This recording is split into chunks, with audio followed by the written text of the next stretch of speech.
So this is for the final time this year. We do, during the football season, about 20 weeks. We do it right before the season starts, then we do it through the season, and then we do it as the season ends. We rank the top 10 NFL teams, and my feelings, though, has been the final 4 are the teams that should be favored to win the Super Bowl. And I spend more time on this than I really should. I give it a great deal of thought. We look through all the stats and graphs and data and analytics, and here we go, our herd hierarchy. Herd hierarchy. Time is now. Let's go. The top 10 NFL teams according to Colin. Number 10. Listen, the Dallas Cowboys are 7-2 since Amari Cooper arrived. That's good for all receivers in the NFL. That's going to make a lot of wide receivers money. He has made a real impact, and this team is very good at home. The Cowboys have a way to play. In fact, they're 8-0 when Dak Prescott has a passer rating over 100. He usually has that when they play lesser defenses at home and have a running game. I think they have a low ceiling offensively, and there's a certain way they have to play. I think their defense is good. I don't think it's nearly as hot as Baltimore's or as good as Chicago's or as scary up front as the Eagles. That's why I put the Cowboys at 10. Indianapolis. How can I put them ahead of the Cowboys? Because since Week 7, they have the number 1 scoring defense in the NFL. And since Week 7, they have the number 1 scoring point differential in the NFL. What's so special about Week 7? That's when NFL people believe Andrew Luck was finally completely healthy. Remember early in the year when they had to bring on his backup, Jacoby Brissett, to throw a Hail Mary pass? People think Week 6 and 7, Andrew Luck was completely healthy. They have won 9 of 10 since then, the Colts at number 9. Listen, Philadelphia, I don't want any part of Philadelphia. Whatever it is with Nick Foles, no longer fool's gold, it works. He spreads the ball around better than Carson Wentz. And I got news for you. This is an experienced team that's been through these playoff wars. And between Fletcher Cox and Michael Bennett, they led the NFL in quarterback hits. So Trubisky's going to run around, and they're going to get shots at him for 3.5 hours. Philadelphia is a real team. 3 weeks ago, Joey was here. When everybody in the NFC was battling for that final spot, I said, I'm taking Philadelphia. Their players are too good. Now they got a little over their skis, got to write a book, going to have multiple parades. A little dysfunction. This defensive front is the best in the league, and I think they can go to Chicago and win. You know, I sold most of my stock on the Rams about 2 months ago, but I didn't sell all of it. They are now rested. Todd Gurley has not played in 2 weeks and now gets a bye week. So Todd Gurley has not taken a shot in almost a month, and he really engineers this offense. What scares me about this team is that Goff has 11 turnovers since week 11. That's the most in the NFL. He looks tired. I think they've relied too heavily on him. I think sometimes it is a glamour play-calling offense. Sean McVay's young and impatient and likes the big over-the-top play. I think this team's at its best when it's running the football. But I think they forgot about that. And so I haven't sold all my stock. I don't see them in the Super Bowl, but I do think Todd Gurley, no hits in almost a month, that helps. Keep your eye on them. They could reboot a little and be very dangerous. Baltimore. Now, I don't think this offense is 10 years sustainable. Lamar Jackson's a thin kid running around taking shots. Now, he's better than Tebow, but the Tebow thing lasted about 6 games. I think this could last 3 or 4 seasons maybe. But it's the hottest defense in the league. 7 of the last 8 teams they've played, they've held under 25 points, including the Chargers. They're the best running game in football, and frankly, they're hard to defend. Nobody runs an offense like this. What team in the NFL says, okay, we're having practice this week, you pretend you're Lamar Jackson?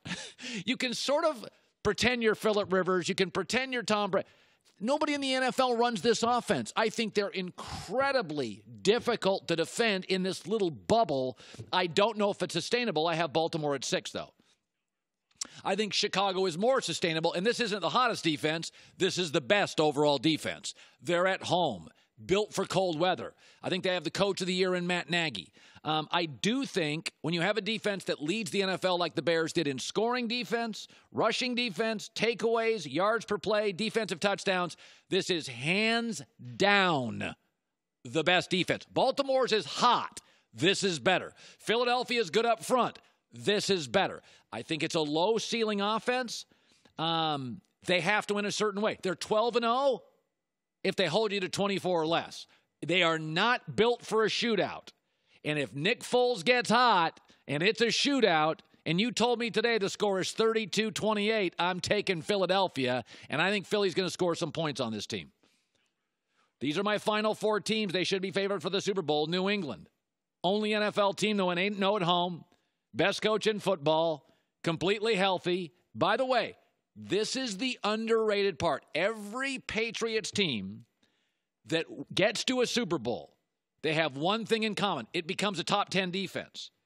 7 of their last 9 opponents, including 3 straight, they have held below 20 points. Quietly, as we've paid attention to Gronk's demise and Brady, this defense, this could be the best secondary in the NFL. It is an exceptional secondary. They are getting a situational pass rush. They've got a bye. They play at home. And there's a lot of teams in the AFC I like. Not many I like going to Foxborough in mid-January. Patriots 4. I think the Chargers remain the best roster in the NFL. Why am I supposed to not like them now? Because they lost a close game to Baltimore, facing Lamar Jackson, an offense that it's hard to prepare for. Like I suddenly don't like them. They didn't have their number 2 back. They didn't have their number 1 wide receiver. The Chargers are loaded. This team's weakness, they're not great at guard. Why am I supposed to sell all my stock? Phillip Rivers had a Pro Bowl year. They have the deepest core of running backs in the league, the deepest core of wide receivers in this league. As long as they don't go to Baltimore and there's a snowdrift, I think they're going to go there and win. Don't sell this team's stock just because they lost a close game to Baltimore. Well, I mean, you still love Baker Mayfield. He lost a close game to Baltimore. I mean, come on. This is a loaded roster. Kansas City Chiefs. Now, they're 0-6 in home playoff games since the mid-90s. But I don't care. None of the players on this team, Patrick Mahomes wasn't there. Okay, they have a really good offense. But I will say this about Kansas City.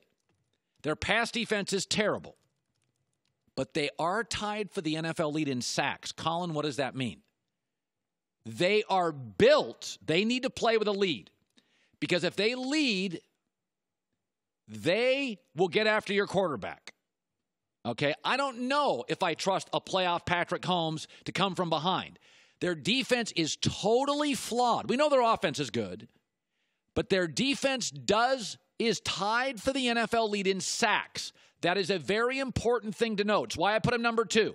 If they lead late in games and their defensive front knows the opponent's passing, they will get after you. So their defense is not great. They give up a lot of chunk plays, but it is a defense that is built to have. This is what Peyton Manning, Bill Polian's Colts had. They weren't a great defense, but Peyton played with leads, and when they did, they had Dwight Freeney coming off the edge. This defensive front for Kansas City, with a lead late, you got to throw. They will get after you. I got them at 2. Saints. Listen, they averaged 31.5 points. But I think there's so much I like about them. I like their coach. I like their quarterback. I like their defense. Here's what I really like. They're going to play at home the whole playoffs. Now, Kansas City's the number 1 seed in the AFC, but I don't think their home field's nearly as good as the Saints. With the Saints, I'm getting the most good stuff. I'm getting a great coach. I get a great quarterback. I get a great run defense. I get an unbelievable home field advantage. I get a great running game. I just don't see this team as having any real hole. I don't love their back-end defense, but it's gotten better in the last month and a half. I think the Saints are the best team in the NFL and should win this year's Super Bowl. Hi, everybody. Thanks for watching. Subscribe here to get the latest from the show. Also, be sure to check out more of the best clips from The Herd or go watch a few segments from other shows on FS1.